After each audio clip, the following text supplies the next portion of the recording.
Bonjour à tous, bonjour à toutes. Bonjour Katia, j'espère que tu vas bien. Oui, bonjour Yolande. Je vais très bien, merci.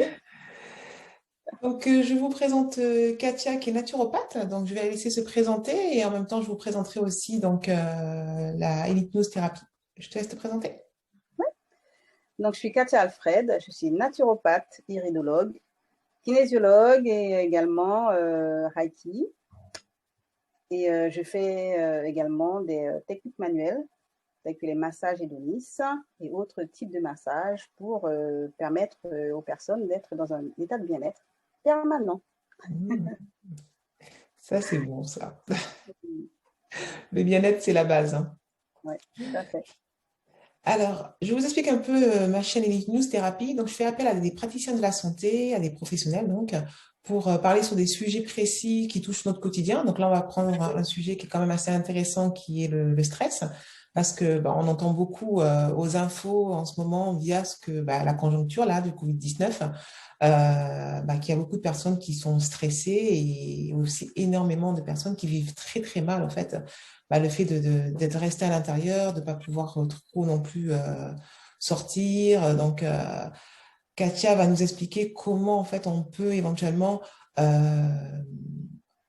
va dire accepter, pas forcément accepter, mais En tout comment, cas, mieux maîtriser, ou en tout cas, voilà, ne pas laisser le stress en fait prendre le dessus, quoi. voilà, c'est ça, Non, voilà, hein. Katia l'a dit. Voilà, Comment tout ne pas simplement. laisser le stress prendre le dessus.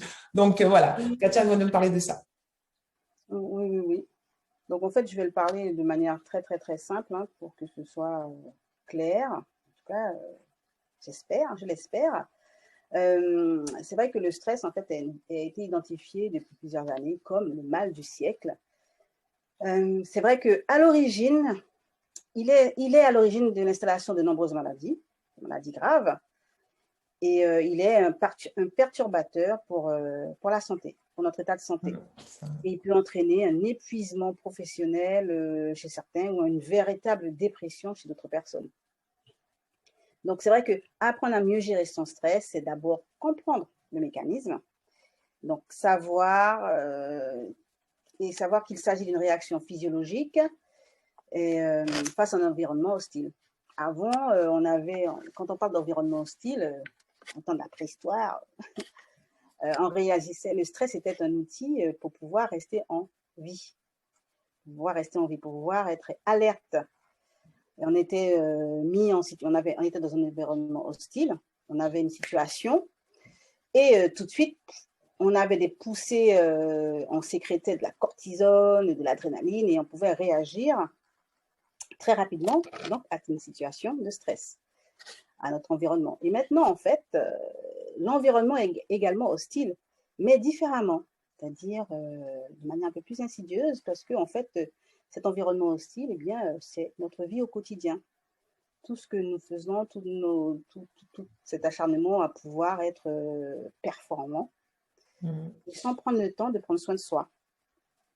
Donc, et ce stress qui, au départ, est quand même salvateur, est nécessaire, eh bien, il va devenir, avec le temps, quand il s'installe, nocif pour notre organisme, et il va entraîner des réactions physiologiques pas forcément adaptées.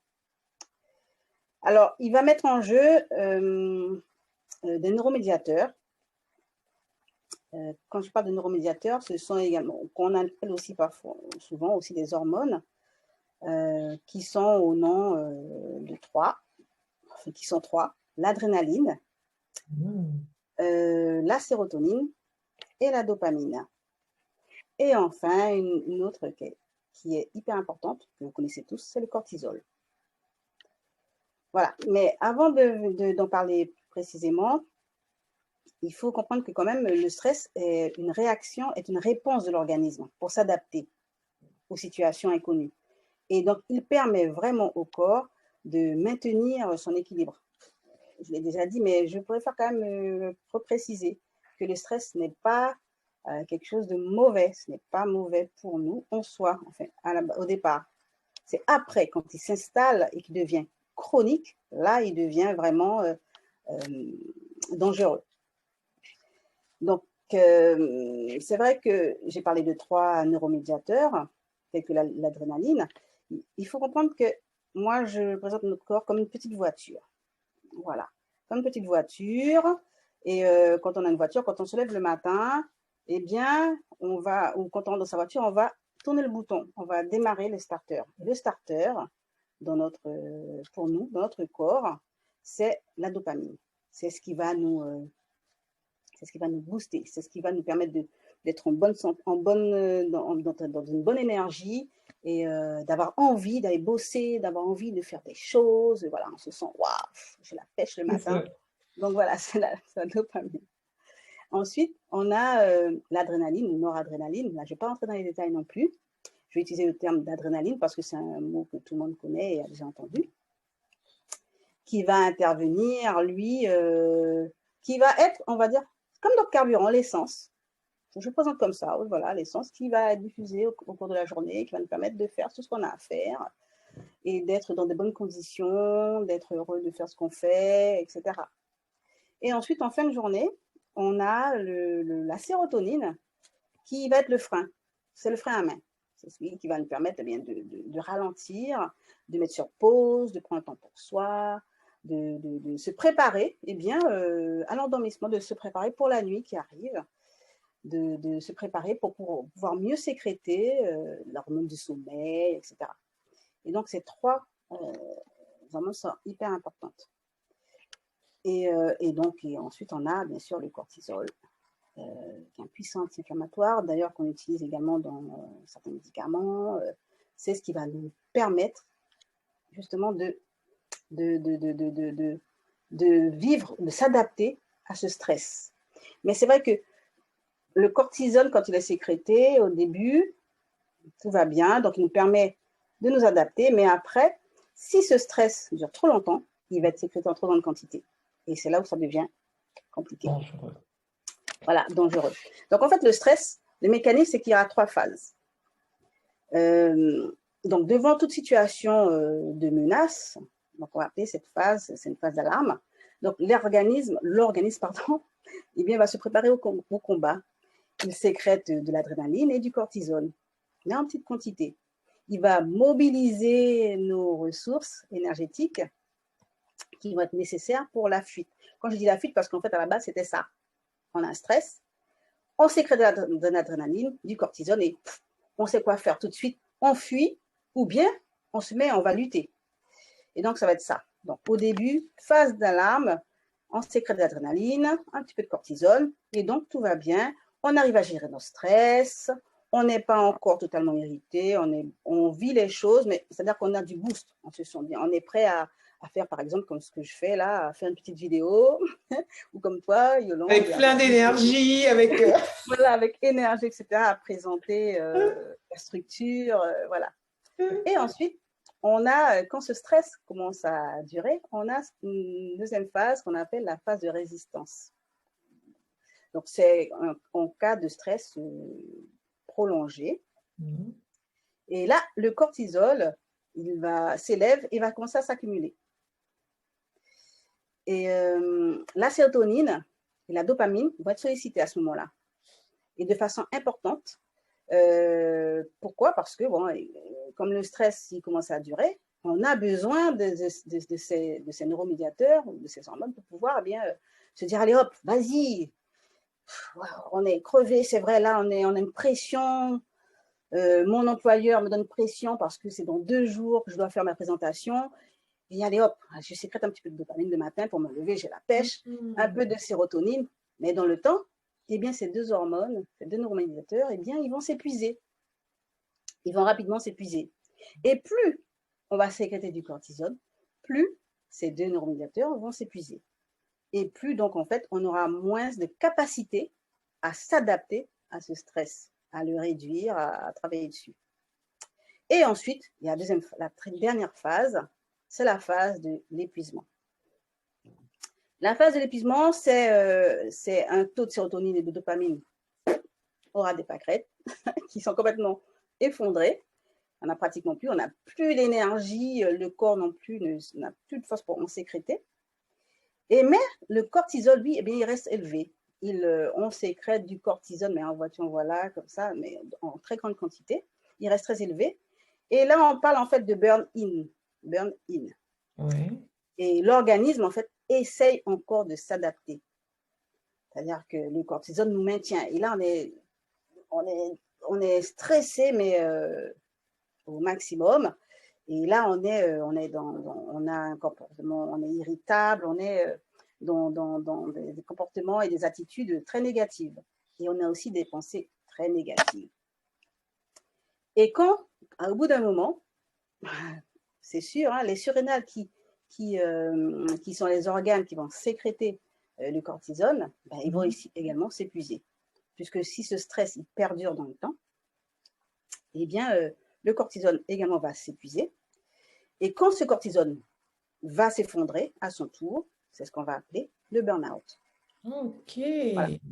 Oui. Ah, Donc, très intéressant, parce que c'est vrai qu'on a entendu parler ces dernières années beaucoup de burn-out niveau professionnel, où il y a énormément dans un secteur, certains secteurs de métier, ils tout à sont en fait. burn-out, en fait, ils sont passés par tous ces cheminements, en fait, avant d'être Et en voilà. burn-out. D'accord.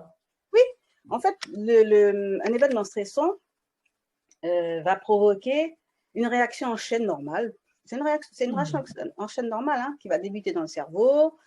Le système nerveux va envoyer au corps un message pour qu'il réagisse au stimuli stressant, simplement, fuite, attaque, immobilisation, peu importe.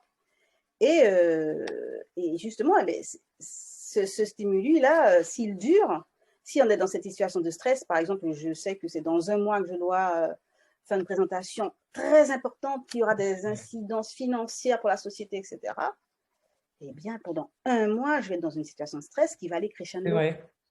Et donc, ce qui veut dire que je vais tout donner. Je vais bosser, je vais travailler tard, je ne vais pas respecter mon corps, je ne vais pas écouter mon corps, je vais manger n'importe comment. Parce que quand on rentre dans cet engrenage, souvent, eh bien, on délaisse quoi? On délaisse la qualité de l'alimentation. On va se réfugier dans le frigo et on va attaquer et manger tout ce qu'il y a dans le frigo. On va, au lieu de justement de prendre le temps de se poser, de méditer, d'aller marcher, etc., eh bien, on va faire tout le contraire. Et c'est vrai qu'on va arriver à ce stade-là, on sera tellement épuisé, tellement crevé, qu'on n'aura plus envie en fait de faire quoi que ce soit, ou en tout cas, dès que cet événement stressant aura lieu, ça va certainement bien se passer, mais après, c'est la chute, c'est le burn-out, c'est la fatigue qui s'installe. C'est ça. Voilà, donc c'est vrai que quand on vit un stress chronique, eh bien, cela devient anormal, dans le sens que cela devient souvent dangereux pour la santé. Quand je dis dangereux pour la santé, parce qu'en fait, la personne n'arrive plus à trouver des solutions à ses problèmes. Il y a une perte de calme intérieur. On voit aussi souvent certains troubles apparaître, que ce soit au niveau de la peau. Souvent, quand on est stressé, la peau, qui est un émonctoire d'élimination, eh bien, va prendre le relais. Parce que les autres émonctoires, comme le foie ou les intestins, sont tellement noués, sont tellement surchargés qu'ils ne peuvent pas faire leur travail correctement.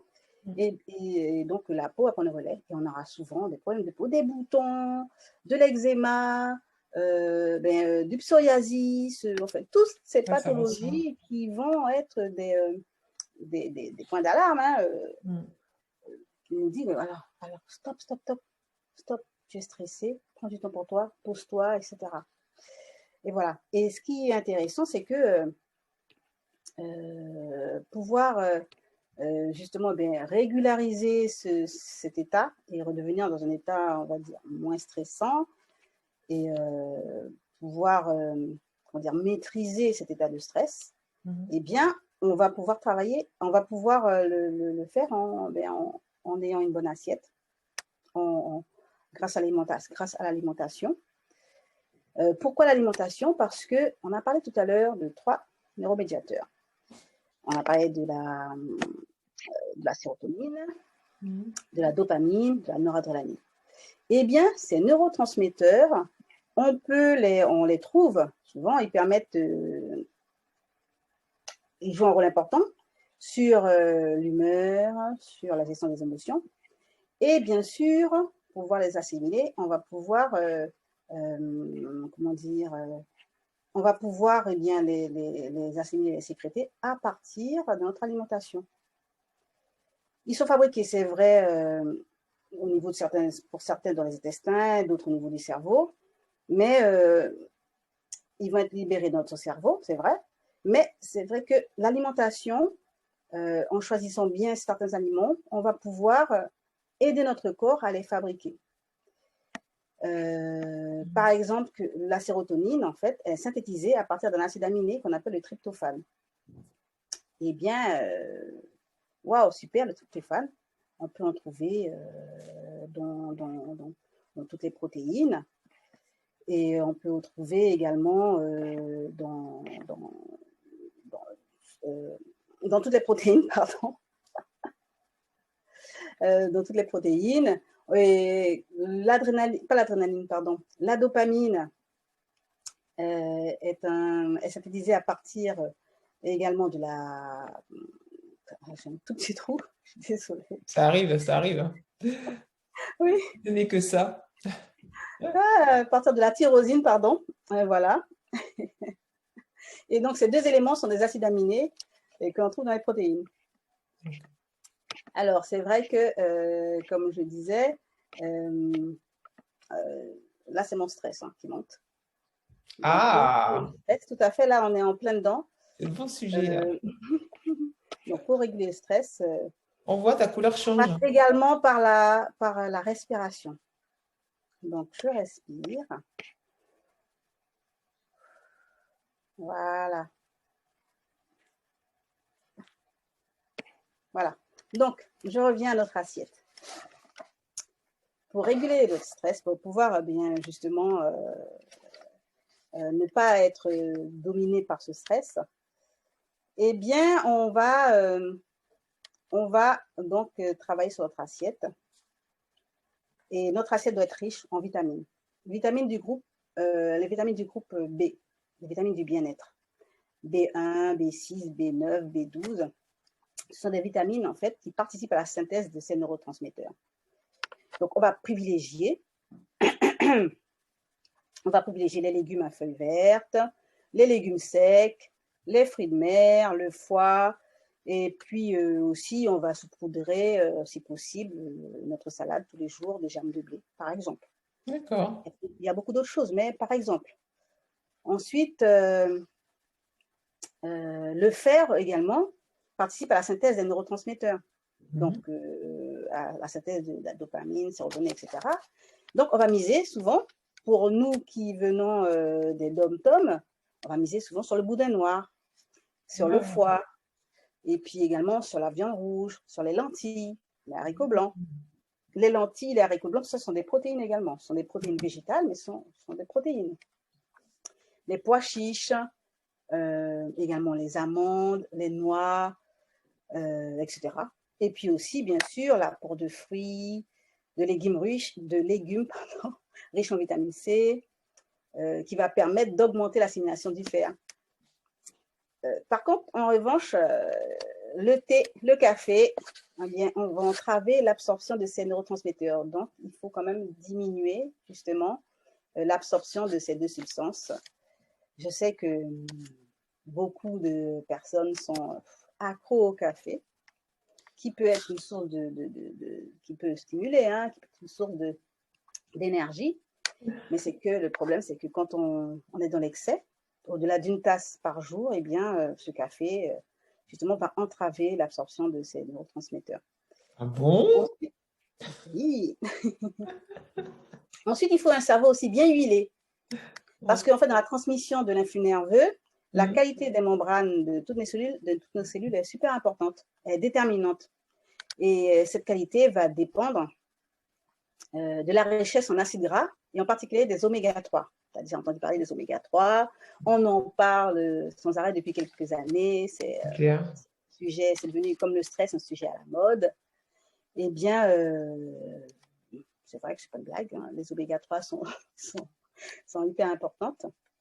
Et en fait, ils vont justement avoir un effet anti-inflammatoire sur les cellules du cerveau. Et aussi, ils vont permettre donc de mieux sécréter nos chers neuromédiateurs. Donc, il faut bien les choisir.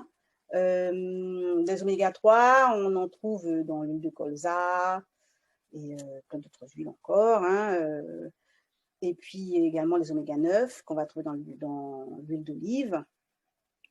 Et puis ensuite, toutes les autres huiles des autres noix, comme l'huile de noix, l'huile de noisette, etc. Pour également se procurer, avoir une source d'oméga 3 très riche et naturelle, c'est également augmenter sa consommation en poisson, et en poisson gras. Ce qu'on appelle les poissons gras, ce sont les maquereaux, sardines, saumon. Au moins manger 3 fois par semaine. Voilà. Et quoi d'autre? Il y a beaucoup d'autres choses à dire. Donc, au-delà de l'assiette quand même, nous avons également des plantes qui sont particulièrement adaptées pour réguler justement ce stress, ne pas se laisser déborder. Certaines plantes comme la rhodiole, qui va avoir un effet stimulant, qui va favoriser l'adaptation et la résistance au stress, justement, qui va empêcher la dégradation des neurotransmetteurs. Donc, c'est vraiment une plante excellente, hein, qui va avoir cet effet sur l'anxiété, qui va nous permettre de nous poser, en fait, hein, et même de prendre du recul, si on va un peu plus loin. On a également l'aubépine, qui va avoir un effet apaisant sur l'hyperexcitabilité, parce que quand on est en stress, là je suis en stress un tout petit peu, eh bien on a tendance à être un peu dans la super excitation, d'être ouf, voilà, on a beaucoup de pêche.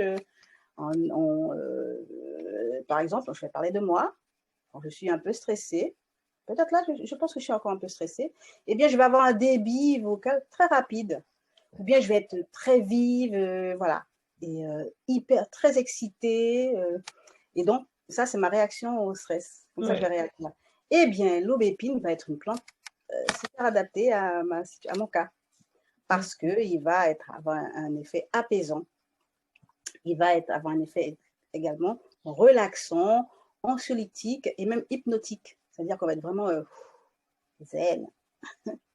Ensuite on a la passiflore, qui, elle, a des propriétés anxiolytiques et sédatives, donc qui va avoir une action sur l'anxiété et qui va nous permettre de nous poser également. Et puis des effets antispasmodiques. Souvent, quand on est stressé, eh bien, qu'est-ce qui va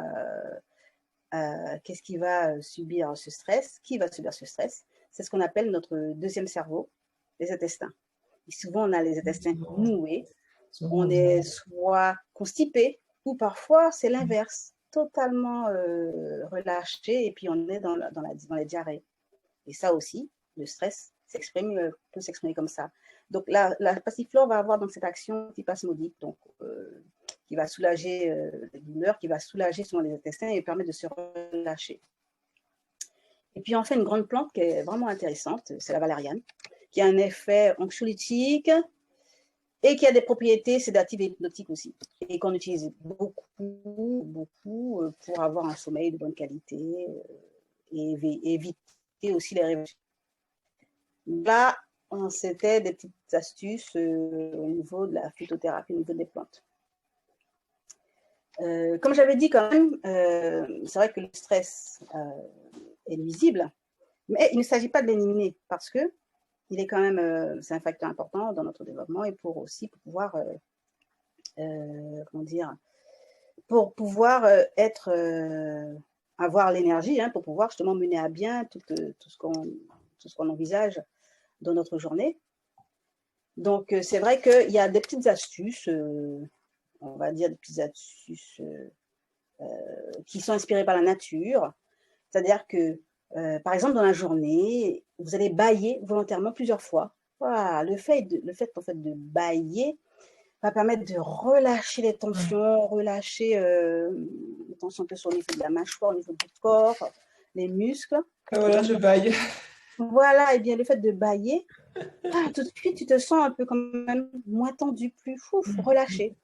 Voilà. Et aussi, ce qui est intéressant, c'est de s'étirer largement. Tu t'étires dans la journée plusieurs fois. D'ailleurs, les chats, ils s'étirent régulièrement. Est-ce que tu as vu un chat stressé, toi? Non. Bon, en tout cas, s'ils le sont, on ne le voit pas. Hein. Bah, Il y a Donc, les chats ils s'étirent tout le temps, largement. Et donc, nous aussi, hein, quand on s'étire, eh bien, pareil, hein, C'est du bien. on dégage nos voies Mm. thoraciques, on dégage notre diaphragme, et donc on respire mieux. Et là, tout de suite, la pression, eh bien, elle tombe. L'intéressant aussi, c'est inspirer, expirer, prendre le C'est temps de important, ouais. respirer, travailler sur la respiration. Et ça aussi, Mm. c'est hyper important. Ce qu'on peut faire également une fois par jour, c'est marcher. Marcher 3/4 d'heure, hein, au moins, enfin, plutôt, en tout cas, au moins un petit quart d'heure. Mais marcher, marcher et même flâner tout simplement aussi. Flâner, le fait d'être en contact avec la nature permet également aussi de s'alléger, de respirer. Ensuite, il y a les massages. Donc, le massage relaxant, massage anti-stress. Il y a les séances de stretching, les séances de yoga, les séances de Qigong. Voilà, et ça, on peut faire toutes ces activités-là au moins une fois par jour. Mm. Tout ça, ça va contribuer justement eh bien, à baisser notre niveau de stress. Et puis, ce qui est intéressant, c'est aussi de prendre l'air tous les jours. Hein. On a été confinés pendant des mois, Mm. bien le dire. Et c'est vrai qu'on n'a pas, donc, à ce moment-là, eu beaucoup d'occasions de sortir, de respirer. Et maintenant, ça devient encore plus important, sachant qu'on a notre stress qu'on a au quotidien, c'est celui du port du masque. Et donc, ça devient encore plus important d'apprendre à respirer et de mieux respirer, tout Ça. simplement. Et oui, pour pouvoir encore une fois lutter contre ce stress qui est dû à notre environnement, à notre mode de vie maintenant. Mm. Donc voilà, je pense que j'ai dit l'essentiel, sauf si tu as des questions. Non, non, non, non, j'ai pas de questions parce que c'est vrai qu'au niveau du stress, comme on a évoqué tout à l'heure, on a évoqué donc le burn-out, toutes ces choses-là, et c'est vrai que on est quand même stressé au quotidien, enfin, des inquiétudes qu'on peut avoir par rapport aux enfants, enfin, voilà, tout ce que tu as dit, c'est des choses qu'il faut vraiment, je pense, la respiration, en tenir compte, tout ce que tu vois, tous les éléments que tu as pu donner là sur la fin de la vidéo, c'est comment surtout, ok, on sait qu'on est stressé, mais comment pouvoir l'évacuer. Et c'est ça qui est Oui, important. tout à fait. Et ça, c'est Parce très que là, important. ouais, c'est important. Parce que c'est vrai que je ne l'ai pas dit, mais c'est vrai que le stress quand même peut avoir des effets très délétères sur notre organisme et notre santé. Oui, je l'ai dit, mais je n'ai pas été peut-être très, très précise. Mais le stress, le cœur est sensible au stress, Mm. qu'il soit aigu ou chronique. Il peut entraîner, par exemple, des rétrécissements des artères coronaires, une diminution du volume sanguin, une augmentation de la tension artérielle. Un stress aigu peut être à l'origine d'une crise cardiaque, tout simplement, un infarctus du myocarde. Un stress chronique, quant à lui, peut aggraver les facteurs de risque cardiovasculaire, du surpoids aussi, du diabète, de l'hypercholestérolémie, de l'hypertension, du tabagisme. En fait, voilà, le stress, quand il n'est pas maîtrisé, quand on le laisse prendre trop de place, eh bien, voilà, il a des effets très dangereux. Très dangereux et Et surtout, truc qu'il faut savoir que nous ne sommes pas tous égaux devant le stress. Les femmes qui ont des artères coronaires plus petites que les hommes, eh bien, sont plus vulnérables aux spasmes artériels déclenchés par le stress, au risque cardiovasculaire accru. Les petites vénules, là, tout ça que l'on retrouve sur nos jambes, voilà, tout ça, c'est aussi dû au stress. Et puis, le stress et les kilos, même combat. Quand on est stressé, eh bien, si le stress coupe l'appétit, et pour certains, mais le stress chronique, celui qui va durer dans le temps, il va entraîner le grignotage. Si à cela on ajoute donc l'augmentation du cortisol, qui va provoquer l'augmentation de l'insuline, qui est l'hormone qui va réguler la glycémie, eh bien, d'emblée, on déclenche certaines pathologies comme le diabète. Donc voilà, donc c'est vrai que le stress est important, il joue un rôle important dans notre vie, mais il ne faut pas le laisser prendre trop de place. Merci beaucoup, Katia. Je regarde, il nous reste 4 minutes. Donc, je dirais que surtout au niveau du stress, ce qu'il faut savoir, moi, je parle de choses que je vois autour de moi. C'est vrai qu'on peut vivre un stress et pouvoir le surmonter, mais ce qu'il faut savoir, c'est aussi dans le temps. Le stress que vous avez vécu peut-être 5, 6 ans avant, c'était un choc émotionnel et qui peut ressurgir des années après. Et ça, je trouve que c'est aussi important. Donc, de vraiment savoir comment, en fait, gérer Oui, son stress. Parce que ça sera peut-être pas l'effet tout de suite, mais ça sera l'effet des années qui vont suivre. oui, oui, tout à fait. Eh Mm. ben, le vieillissement. Ouais, bon, ça va, on va. Merci. Parce qu'en fait, le stress devient, quand il dure trop longtemps dans le temps, c'est un accélérateur de vieillissement. On le Il voit, devient ce qu'on hein. appelle un stress oxydatif On le voit au niveau qui de la va peau. oxyder les cellules Mm. l'organisme et puis qui vont entraîner, eh bien, on va dire qu'ils vont rouiller nos cellules. Et donc, ils vont amplifier le processus d'oxydation qui entraîne bien le vieillissement. Ça, Donc, prenez soin de vous très et important. oui, soyez à l'écoute. Et le stress, c'est bien, mais au bout d'un moment, il faut quand même prendre soin de soi et prendre le temps de respirer. Mm. Merci beaucoup, Katia. Et aussi, qui est très important, c'est que vous pouvez aussi aller consulter Katia pour éventuellement voilà, passer ce stress, Travailler. parler. C'est important, ça aussi, hormis ça, c'est vrai qu'on peut le faire soi-même, mais donc vous aurez ses coordonnées voilà, à la fin de la vidéo. Vous pourrez la contacter. Elle fait des soins aussi à distance. Ça, c'est très important aussi de l'entendre parce que c'est vrai qu'on se dit, mais des soins à distance, mais vous allez voir que c'est possible. Et donc, n'hésitez pas. N'hésitez pas et partagez aussi la vidéo. Merci beaucoup, Katia. Merci d'être intervenue Merci. sur ce sujet du stress qui est un sujet qui, depuis 1 an et demi, est au quotidien chez les Français, chez nous les Français. Voilà, je te remercie. Au revoir tout le monde. Au revoir.